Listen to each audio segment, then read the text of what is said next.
What's up, beautiful people? This your boy G from Jersey here, man. And this is not going to be an episode of the Quest for Six podcast. This is going to be more like a let's talk about it session, man. And obviously, the topic of discussion today is going to be Bad Bunny and the halftime performance. I mentioned yesterday on Twitter that I would be posting this video to help out um, my fellow Twitter community, fellow YouTube community, with several of the messages that Bad Bunny displayed during his performance yesterday. My personal opinion, what a beautiful, beautiful performance.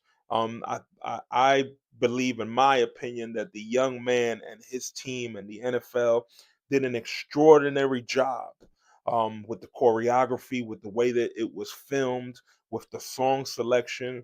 Okay. And I understand that there's a language barrier. All of the songs were in Spanish, and the majority of us did not understand. Okay. But that did not take away for or from the messages that were delivered that you could see visually. All right.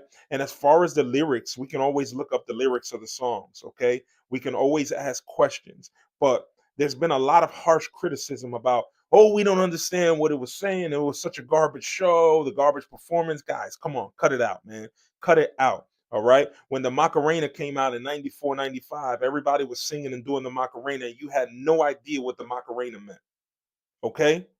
We had no idea what the Macarena meant, and everybody still sings it to this day, and we don't know what it means, the majority of us, all right? Wapa Gangnam Style.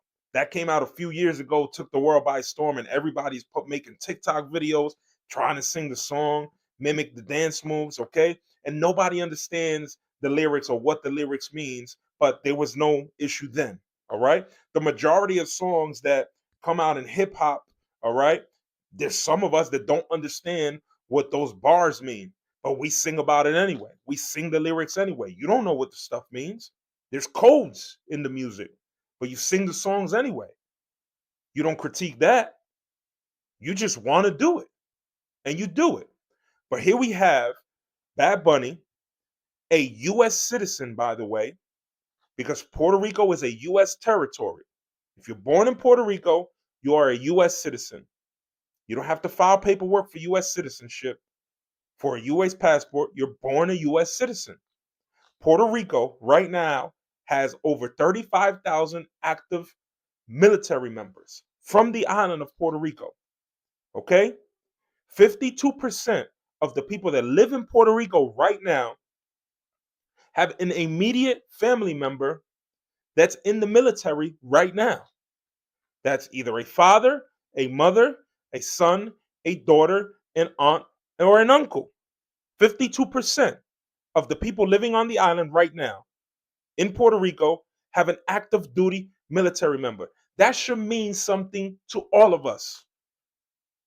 If you're an American, that should mean something to you. That half of the people on that island right now have somebody that they love dearly that is defending our country. But there's been tons of comments online, oh, that this foreigner doesn't represent me. This foreigner is not American and he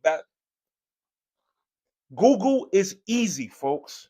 It is easy to type in your question in Google and you will get the answer. But racism is real. Racism and not knowing what you can easily find out is real, folks. Okay? Puerto Rico has produced some unbelievable talent. U.S. citizens. Jennifer Lopez, global. Ricky Martin, global. Carmelo Anthony, NBA Hall of Famer, global. Okay? Actor Benicio del Toro, global. Joaquin Phoenix, the Joker, global. Okay? Bruno Mars, half Puerto Rican, global superstar, folks. But we don't know we don't know what we don't want to know. We don't care to find out either. We just have enough hatred in our hearts to say I'm not tuning in because that's not American. He's Puerto Rican, a U.S. citizen.